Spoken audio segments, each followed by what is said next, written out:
Hello everyone and welcome to this presentation, which is all to do with sketching simple equations including polynomials. So what I'd like you to do first of all is to grab a whiteboard or a bit of paper, and I'd like you to investigate the two graphs that you see at the top. So the equations are y equals x to the power of n and y equals minus x to the power of n. And what I'd like you to investigate is what happens when n is a positive even power, so x squared, x to the power of 4, etc. What happens when n is an odd integer power, so x cubed, x to the 5, x to the 7. We'll leave x to the power of 1 alone because that's a straight line graph, but what happens when n is a positive even power, 2, 4, 6, 8, etc. And what happens when n is a positive odd power, 3, 5, 7, etc. So I'll give you a couple of minutes, have a think about what they would look like, and then I will go through some answers in just a minute. Okay, good. So first of all, let's have a look when n is even. So we're talking here about x squared, x to the power of 4, x to the power of 6, and so on.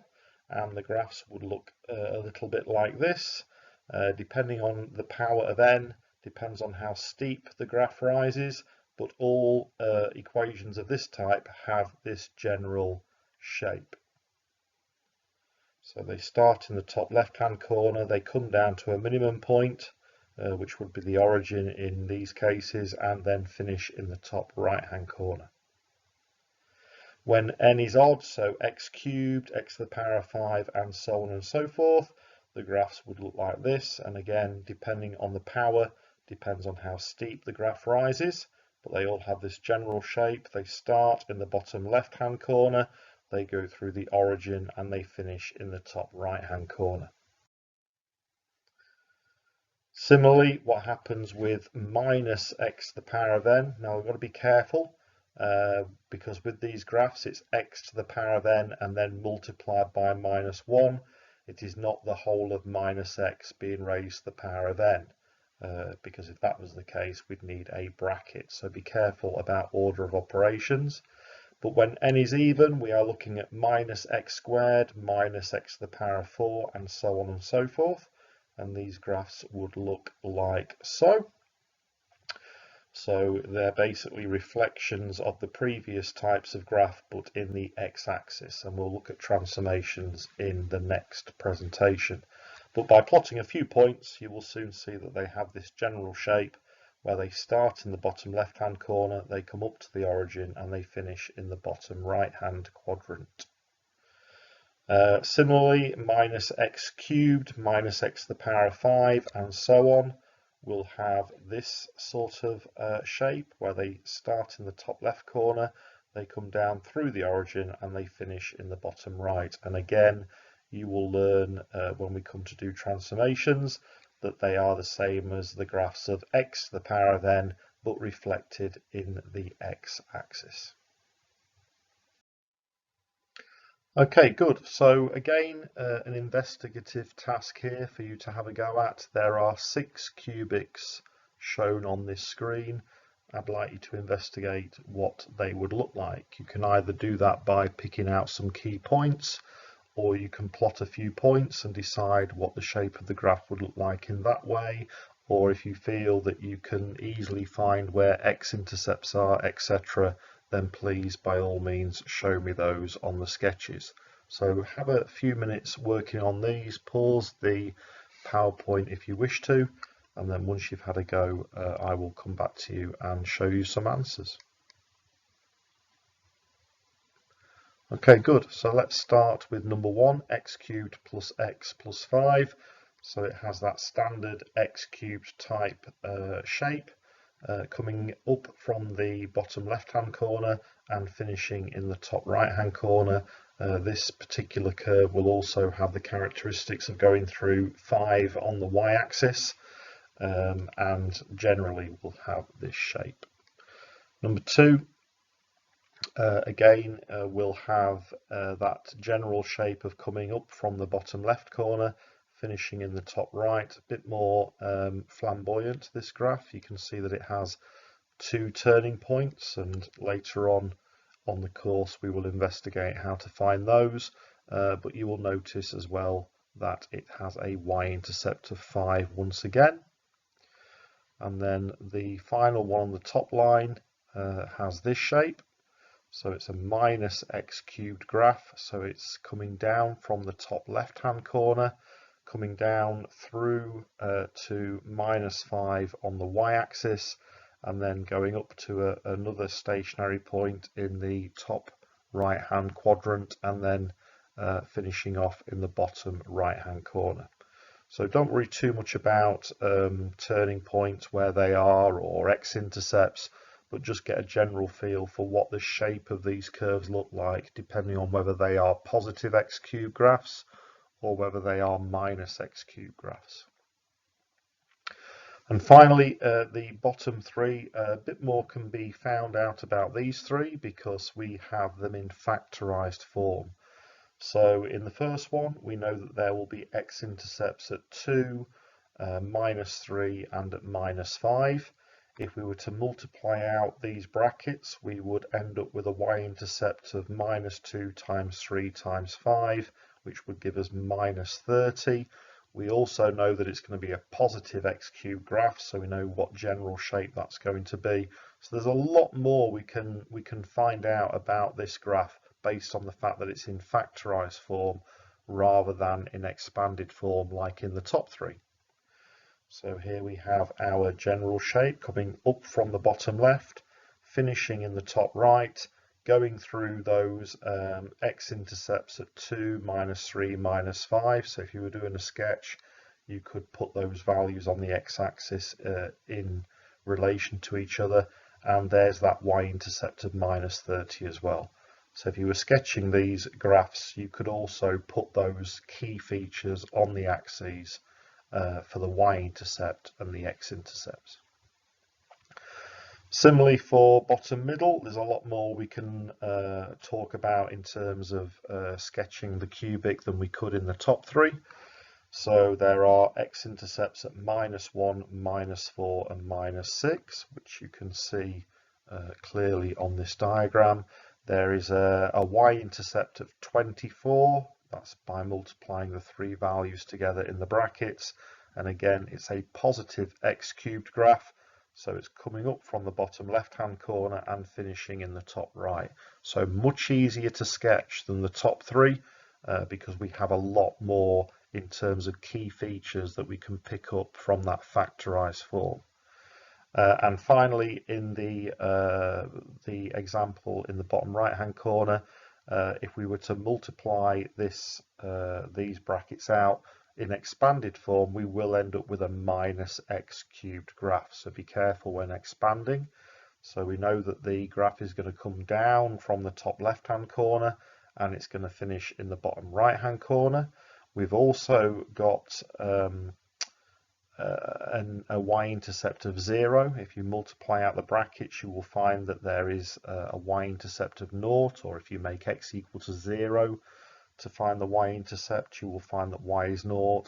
And then we get our three x-intercepts from the brackets themselves. So when x is 3, when x is 5, and when x is 0. Remember, when x is on its own, that represents an x-intercept of 0. So lots of information that we can pick up from those three factorized forms at the bottom. Yeah, you would also, with some more skills that we will learn later on in the course, you will be able to quite quickly find out where those turning points are as well.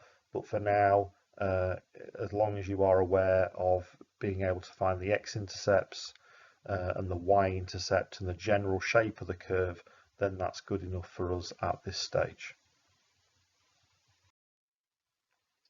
Okay, so using those skills that we've just talked about, particularly in the bottom three graphs that we saw on the previous slide, let's have a look at this example for our notebooks, please.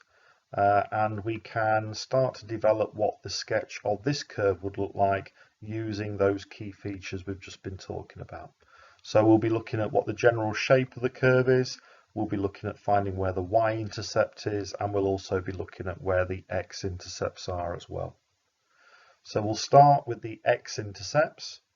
and to find any x-intercepts, any roots, any points where it passes through the x-axis, we make y equal to 0. We discussed this when we were doing our straight line work earlier on in the course. So if I make y equal to 0, we end up with our 3 brackets equaling 0. And for that to work, we would either need the first or the second or the third bracket to equal 0, because these are all being multiplied by each other. And that means that our x values will be at -1, which I've now sketched on my axes. You might want to wait until we've finished everything before you do your own sketch. We would have our second bracket, which is equal to 0, which will give us our x value of 2, which is our second root. And then our final root will be when x plus 4 is 0, which gives us an x value of -4. So we've now found our we've found our x-intercepts. We can now look at finding our y-intercept, and we do that by making x equal to 0. So I'm doing that within my 3 brackets. I don't have to expand the bracket, so don't waste any time doing that. So I'm just replacing x with 0 to find my y-intercept, and we end up with 1 times -2 times 4, which gives me a value for y of -8. So this is exactly the same process as we did when we were dealing with quadratics. It's just that we are dealing with a different order polynomial. This is an x-cubed graph, commonly called a cubic. The other thing that we know about this curve is that it is a positive x-cubed curve. So we know now that they start in the bottom left-hand corner and they finish in the top right-hand corner.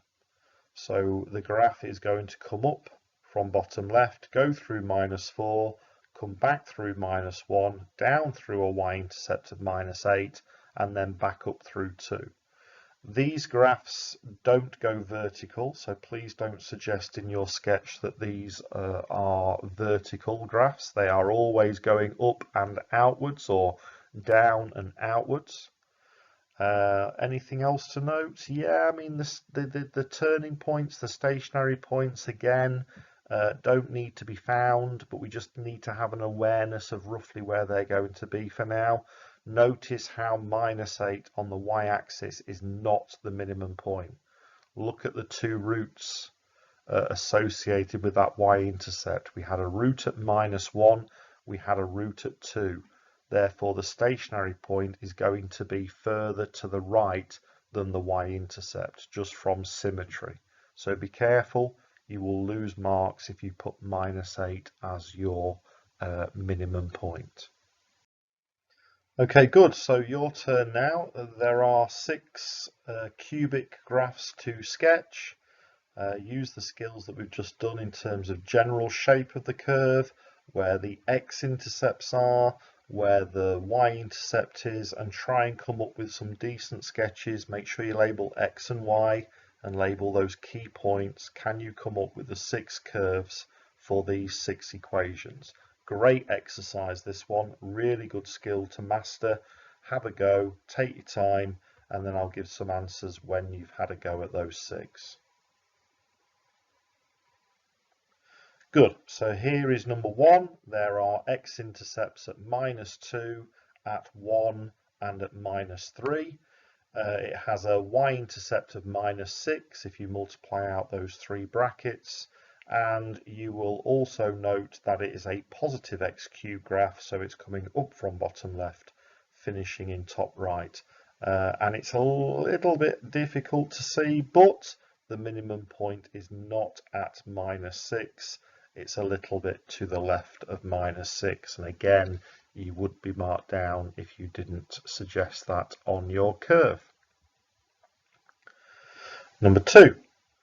This time, when I multiply out these 3 brackets, I am going to end up with a -x-cubed graph. Hence the reason why it's coming down from top left and finishing in bottom right. Extra to that, there are x-intercepts at 0, with the x being on its own. That's the same as a bracket of x -0. So x-intercepts of 0, 3, and 6. And then the final thing to note is that if you do multiply out the brackets or just simply replace x with 0 to find the y-intercept, you will get a y-intercept of 0. Hence the reason why it's going through the origin. So that's number 2. Label x and y on your axes, please. Number 3 is an interesting one. There is a repeated root. So this is still a cubic. When we multiply it out, it's going to be a positive x cubed. When we multiply out as well, we get a y-intercept of -9. If you want to write out the 3 brackets side by side, that's often helpful. So x plus 3, x plus 3, x minus 1. So again, I'll say it, the y-intercept will be -9. It's a positive x cubed graph, so it has that shape of coming up from bottom left and finishing in top right. But most interesting of all for this question, something new compared to the others, is the idea that when you have the repeated root of x plus 3 squared, you will notice that the graph comes up and just touches the x-axis at -3. And if you're ever wondering which of the x-intercepts will be the one that it just touches, it is always the repeated root, which is where the graph just touches the x-axis. So if you remember back to your work on quadratics, when we had a repeated root for a quadratic, the quadratic either come down and just touched the x-axis, or it came up and just touched the x-axis. It's a similar idea here, but we've got that extra root of 1. So that is a definite root. It is not a repeated root. But all the other skills are still the same. So there is a y-intercept of -9, but that is not the minimum point. Be careful about that when you're sketching your curves. Number 4, again, one thing that you can do with number 4 that you have learned in a previous presentation is you can factorize the cubic. So if you do factorize the cubic, you will find that there are x-intercepts at 1, at 3, and at 4. You will notice that there is a y-intercept of -12. And because it is a positive x cubed graph, it has that shape that we've seen in the others, coming up from bottom left and finishing in top right. So the extra part to this question is where you have to factorize it yourself in order to find those x-intercepts. Number 5, very similar. This time you've got some repeated roots when you factorize. So you will end up with x plus 2, x plus 2, x plus 1. And that would mean that you have a repeated root at -2, hence the reason why it's just coming up and touching it. You will have another root at -1, that's the bracket x plus 1. It is a positive x cubed curve, so it's coming up from the bottom left-hand corner and finishing in the top right. And also, of course, there is a y-intercept of 4. So this is a nice one because you have to factorize it and recognize for yourself the repeated root at -2. And finally, x cubed minus x squared minus x minus 2. What we would find when we try and factorize this cubic is that you have a single value of x that makes the cubic equal to 0, which is when x equals 2. So the factor of the cubic would be x minus 2, but what you will then find is that the quadratic that you end up alongside the linear factor will be impossible to solve. So you'll be able to discover that by working out the discriminant, finding that the discriminant is negative, and from that you'll make a decision that there's nothing more you can do with that quadratic. And you can see the result of that. You can see that the x minus 2 factor has a root at 2, which is what we would expect, but you will notice that there are no other points on the x-axis where the cubic passes through the x-axis. So there are no other routes indicated by that quadratic that doesn't solve. Other than that, we've got our y-intercept of -2. We've got a positive x cubed graph, hence the shape. So the key features are a bit more difficult. The sketch is a little bit more difficult to draw because of the fact that there is only one route to this cubic. But if you've got this general shape going through 2 on the x-axis, -2 on the y-axis, and having that general shape of a positive x cubed, then you'll be fine and you will get the marks for that. We could find the stationary points, but we will learn about those in a different presentation.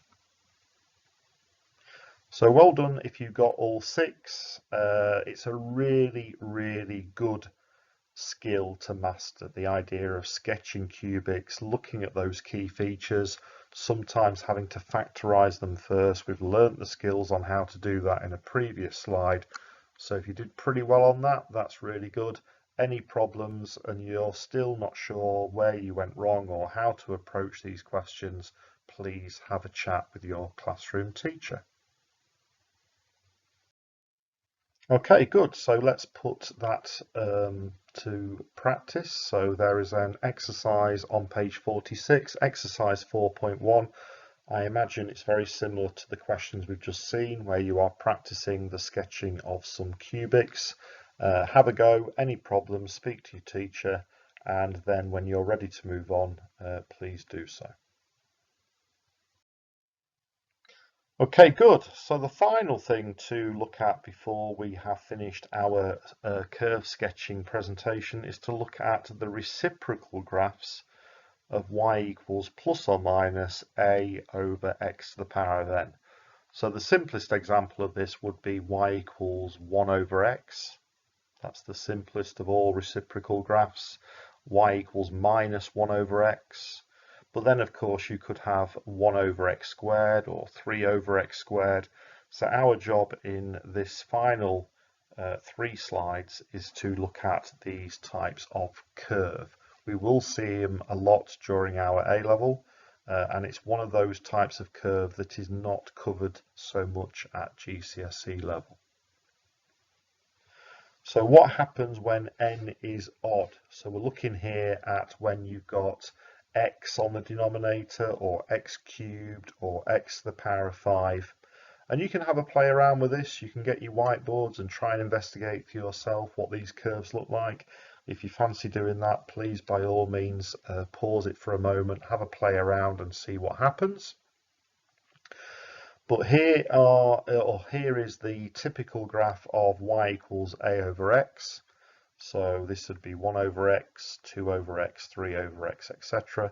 And the value of a, the only difference the value of a makes is the steepness of the curve and how steep how quickly it rises up towards the y-axis and how quickly it heads towards the x-axis. So don't worry too much about the value of a, but we're talking here about 1 over x, 3 over x, 5 over x, etc. And by putting a few values into this equation, you will soon find that you end up with 2 parts to this graph. So there is a part in the top right hand quadrant and there is a part in the bottom left hand quadrant. It's heading towards the x-axis but never reaches it. Think about values of x, really big values of x. When you do, for example, 1 divided by 1,000,000, it isn't equal to 0, but it is very, very small. So it's heading towards the x-axis as you get bigger and bigger values of x, both negative and positive.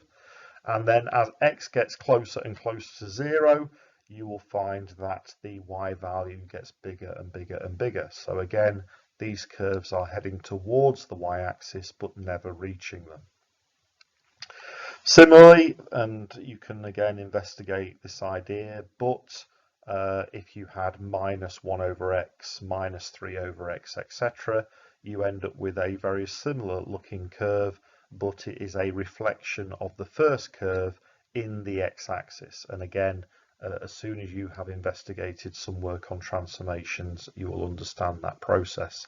But by putting a few values in at this stage, imagine minus 1 over x and putting a few values in, you will soon recognize that you would get this shape curve that you're seeing in front of you now. So please, by all means, write these up in your notebooks.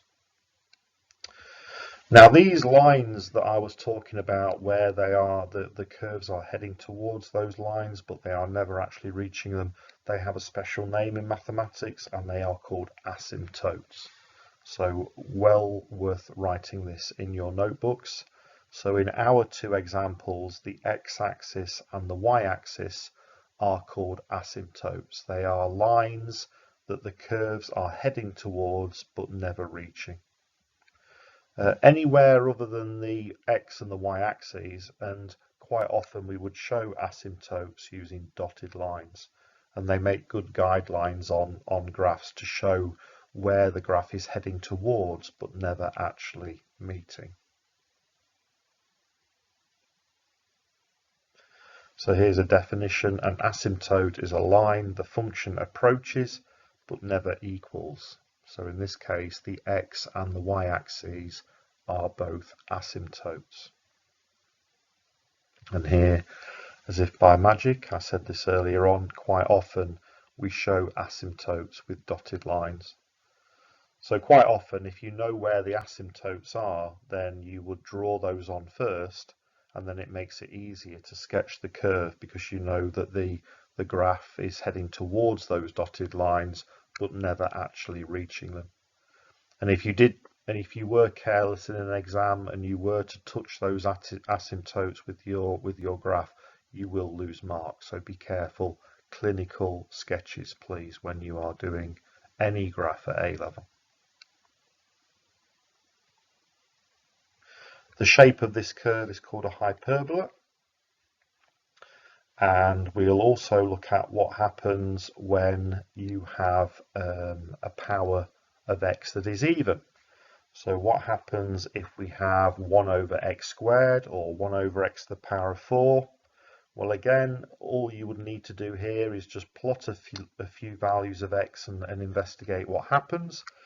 But of course, what does happen is that if you substitute any values of x in that are positive, you get the same sort of shape as we did in the graph above, apart from it's heading towards the y-axis quicker because it's x squared, and it's heading towards the x-axis quicker. But really that's irrelevant. It's just the shape of the curve that we're interested in, not how steep it's getting there. And then more interesting perhaps is what happens when you have negative values of x. So what happens when you have negative values of x, of course, is that when you square those negative values of x, they become positive. So you don't actually have any points that are below the x-axis. But again, heading towards the y-axis, heading towards the x-axis, but never actually reaching those asymptotes. And similarly, and I think it's fairly straightforward to prove that if you have minus a over x squared, you end up with a reflection of the previous graph in the x-axis. When you cover transformations, you'll study that in more detail, but just putting a few values of x in, you will soon recognize that this is the shape curve that you would achieve. So all of this can go in your notebooks, really handy. Again, asymptotes are being drawn using dotted lines. One final thing to note before we move on is that the x-axis, don't forget, has equation y equals 0, and the y-axis has equation x equals 0. Be careful about that. Okay, good. So one final question before you do an exercise from the textbook, and this is where we are plotting the graphs of y equals 8 over x and y equals x squared plus 3x minus 6. We're going to plot both of these curves on the same set of axes, and we're going to look at then how many solutions there are to this particular equation, looking at the graph. And so we would first of all need our xy plane, and this is first of all the graph of y equals 8 over x, The 8, remember, is not irrelevant, but it's not as important as knowing what the graph looks like first of all. So this is a reciprocal graph. It looks the same as 1 over x or 2 over x or 3 over x. The 8 represents how steep it is heading towards the y-axis and how quickly it heads towards the x-axis. On top of that, I can also sketch the graph of x squared plus 3x minus 6. Doesn't factorize very well. Can be solved using the quadratic formula, but I'm not so interested in that. All I need to know is that it has a y-intercept of minus 6. I could complete the square to find the minimum point. So these are all skills that you've learnt in previous slides or previous presentations. So given a bit of time, you should be able to come up with the sketch of that quadratic. And you can put on to it as much detail as you like, depending on whether you want to work out where the roots are using the quadratic formula. But anyway, the graph of 8 over x is shown. The graph of x squared plus 3x minus 6 is also shown. And then from our two graphs, we can now see how many solutions there are when we solve those two equations simultaneously. And we can see that there are 1, 2, 3 points of intersection. Now, if I want to find where those points of intersection are, you'd be pretty good to know where those intersection points are just from your sketch. Remember, I've been able to draw these fairly accurately. Yours probably wouldn't be as accurate as this. You'd have good sketches, but it would be quite hard to know where the actual intersection points are. So this is where we would now solve algebraically. We know that there are 3 intersection points. We can see that from our sketches. Now let's solve this equation to find where they actually are. So the first thing I'm going to do is I am going to multiply everything by x. And the reason for that is because I'm not a fan of solving equations that have algebraic fractions within them. So I can get over that fact, or I can get over that problem by multiplying everything by x. So on the left hand side I will be left with just 8, and on the right hand side I will have x cubed plus 3x squared minus 6x. Every single part of the equation has been multiplied by x. The next thing I'm going to do is I am going to factorize that cubic, but I can't factorize that cubic until it's all equal to 0. So I have just simply taken 8 away from both sides. And now you would use your skills from the previous presentation, a very useful skill on factorizing cubics. Your teachers at this point might have also taught you how to use your calculators to find those roots, to find those values for x. But we need to be able to factorize them by hand as well. So I would practice that skill using pencil and paper or on your whiteboards, and you should find that in factorized form we get x plus 4, x plus 1, x minus 2, and that gives me my 3 values of x being minus 4, which gives me a y value of minus 2. Now to find that y value, of course, I can take my x value and place it into either of the two equations right at the very start of this slide. I've chosen to put it into y equals 8 over x just simply because it's an easier equation to deal with. So when x is minus 4, y is minus 2, and if you look at the sketch, you can see that that makes a lot of sense. We've got definitely a point of intersection that looks like it's at minus 4, minus 2. We have our second point of intersection when x is minus 1, and if I sub that into 8 over x, I get a y value of minus 8. So then I'm thinking, whereabouts is that on my sketch? And I can see that that's this intersection point here, so that seems to work really well. And then finally, my third intersection point is when x equals 2. And if I place that into either of the two equations, but for consistency I'm putting it into 8 over x, and I can see that I get a y value of 4. Does that make sense in terms of the sketch? Well, yes it does, because my third intersection point looks as if it's pretty much spot on at 2, 4. So all good.